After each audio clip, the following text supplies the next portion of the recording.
Bagaimana perbandingan suku dan obligasi? Pada penerbit suku yaitu pemerintah dan korporasi, sedangkan obligasi yaitu pemerintah dan korporasi juga. Lalu sifat instrumen pada suku yaitu sertifikat kepemilikan atau penyerahan atas suatu aset atau yang disebut dengan investasi. Sedangkan obligasi yaitu instrumen pengakuan utang atau surat utang. Lalu penghasilan pada suku itu imbalan atau bagi hasil atau margin.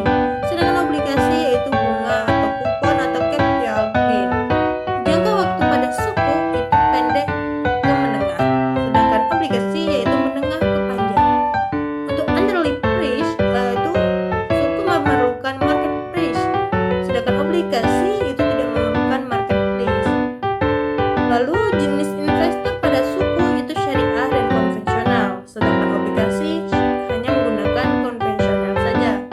Pihak yang terkait pada suku yaitu obligator, SPF, investor, dan trust. Pada obligasi yaitu pihak yang terkait obligor, insure, atau investor.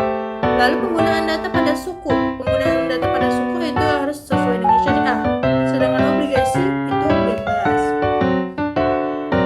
Selanjutnya pada karakteristik pada obligasi syariah dan obligasi konvensional itu, pada syariah itu aktivitas bisnisnya berdasarkan prinsip syariah.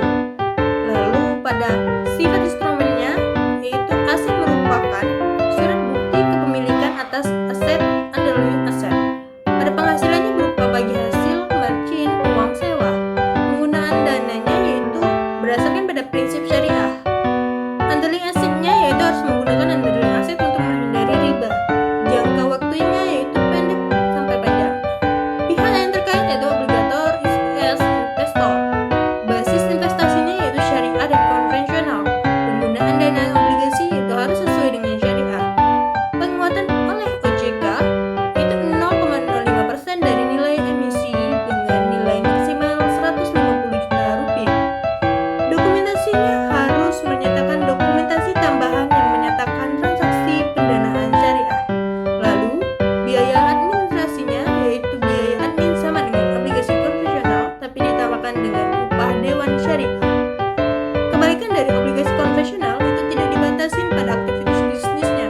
Sifat instrumen asetnya yaitu suatu aset surat berharga yang menyatakan utang antara penerbit saham dan pemilik saham. Penghasilannya yaitu bunga atau kupon dan capital gain. Lalu penggunaan dananya yaitu tidak dibatasin. Underlying asetnya tidak perlu pakai. Jangka waktunya menengah sampai panjang. Pihak yang terkait yaitu obligator atau penerbit atau investor. Basis investasi yang digunakan pada obligasi yaitu konvensional.